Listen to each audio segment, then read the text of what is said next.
Even when Sri Ram tried to take some rest, he always pined for Sita. He could not eat, never could he sleep. Hello and welcome to my channel. I'm reading book Ramayan and today I'm reading part 30. Ram helps Sugriv. So let's continue. Lakshman, who sadly watched his brother's condition, tried to instill some hope and confidence in him. Dear brother, he told Ram, please do not lose heart. I'm sure we can trace sister in law and free her from Ravan. Then let us not waste any more time, said Ram. And soon they reached Rishemukh, was a hilly region where many Vanars lived. Sugriv was their leader.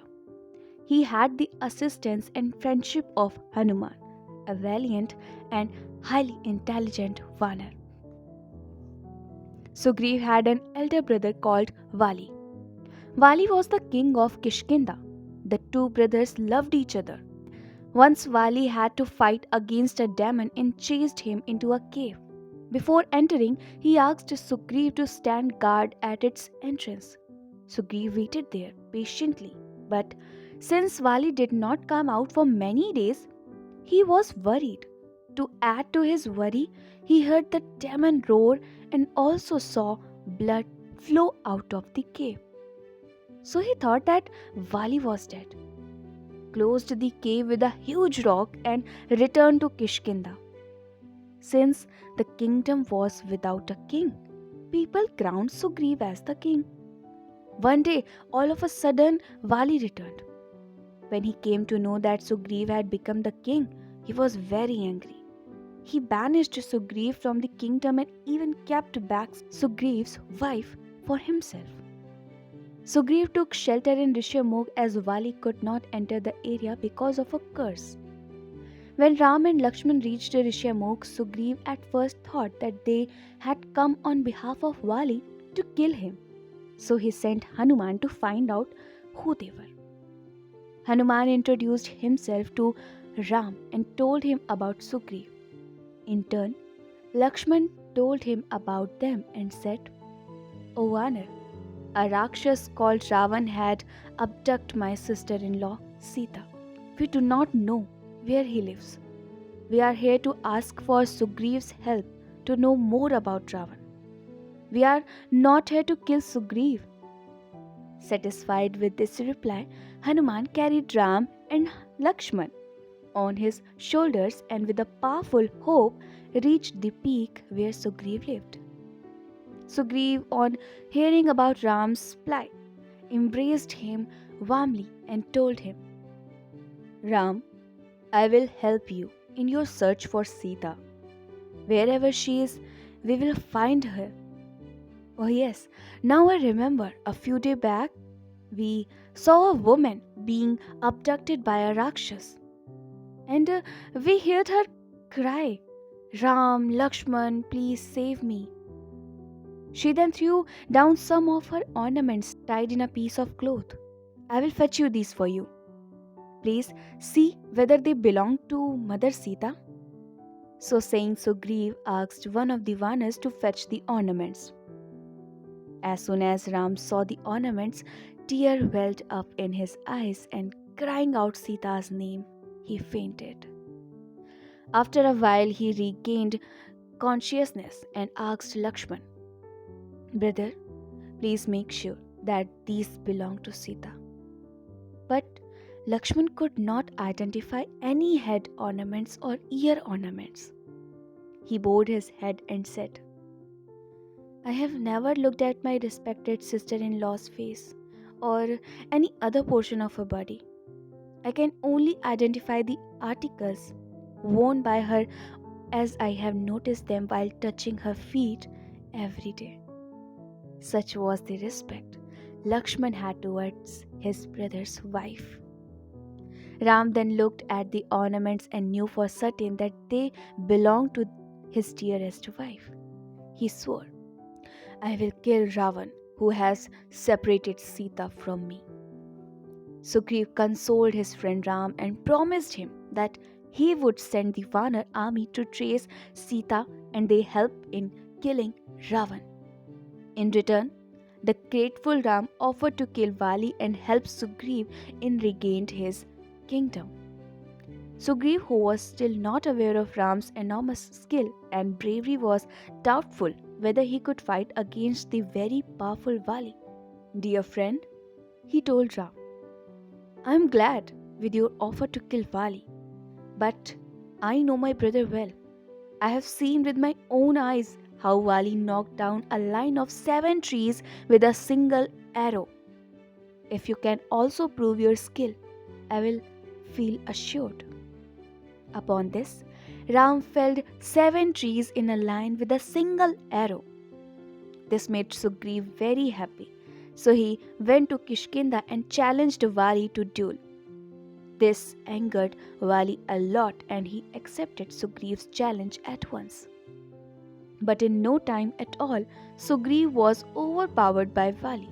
Just at that time, Ram, who was hiding behind a tree, used an arrow capable of killing Vali. It hit him on the chest and Vali fell to the ground. Stunned by such an unexpected attack, Vali looked arrow and saw Ram. Ram, is it fair on your part to hide behind a tree like a coward and kill me? Accused Vali. He added, You are a righteous man. How could you stoop to such level? And moreover, what grudge do you bear against me? Am I your enemy? Answer me, Ram. Without any reason, you have killed me. What you have done is wrong. In reply, Ram said, Vali, Sugriv is my friend. In fact, he is like a brother to me. You had forcibly taken away his wife, so I had to kill you. Moreover, you are not a human being. You are a Vanar, so I am justified in killing you in a surprise attack. Vali could not say anything against this argument, so he took Sugriv's hand in his own and asked him to look after his own son, Angad, well. In a few moments, Vali was dead.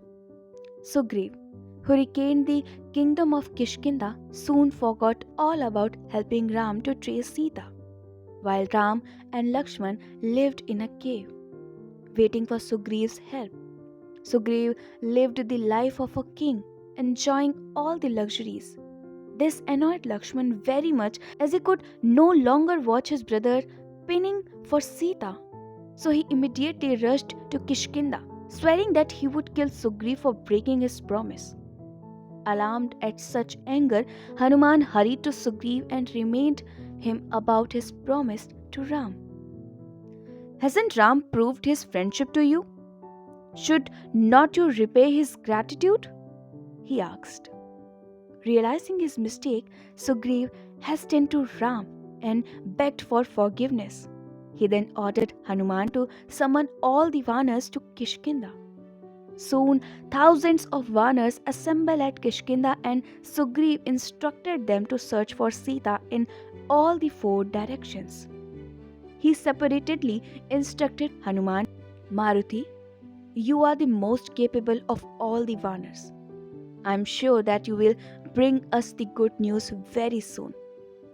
Ram also agreed with Sugriv.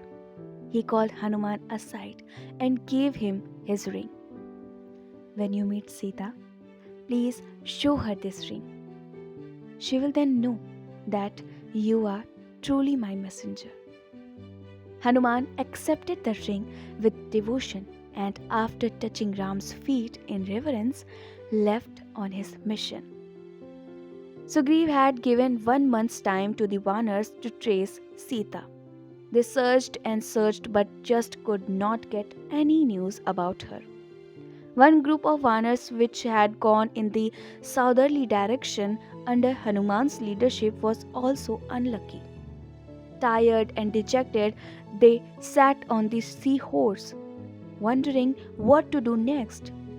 None of them dared to go to Sugriv, for he had warned them not to come back without news about Sita. As they were unsuccessful in their aim, they decided they would rather die. Yes, let us end our lives.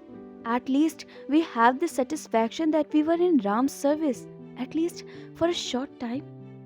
Wish we could have died like Jatayu, fighting for Sita's rescue, they said loudly. At the mention of the name Jatayu, a seabird came out from atop the sea boulders and asked the Vanar, Prince Angad, Sir, I am Sampati, Jatayu's elder brother. Did I hear you say that Jatayu was killed by 10-headed Ravan? I wish I could also have fought against Ravan because I saw him cross the sea along with a beautiful lady. Maybe she was Sita? Sampati continued and said, I know where the wicked Ravan lives. It is an island called Lanka, which is very far away. Strong walls have been built around the city and it is difficult to cross them unnoticed. The Vanars felt happy that at least they knew where Sita was. But at the same time, they wondered how they could possibly cross the vast ocean and reach Lanka. Several of them tried to jump across but only landed on water. They were again disappointed. Jamvant, an elderly bear-like being, advised Anjaneya, Son, you have the speed of wind. You have the strength to destroy an entire city. You are the only one among us who can jump across the ocean and land on Lanka. Enthusiasm welled up in Hanuman. He expanded his chest and, sucking in the air, grew bigger and bigger till he seemed to touch the sky. With courage burning in his eyes, he proclaimed, I shall fly across to Lanka and return along with Mother Sita. He then strode atop the tallest peak and with a powerful thrust of his legs took off. This vibration was so very strong that it rattled the entire hill.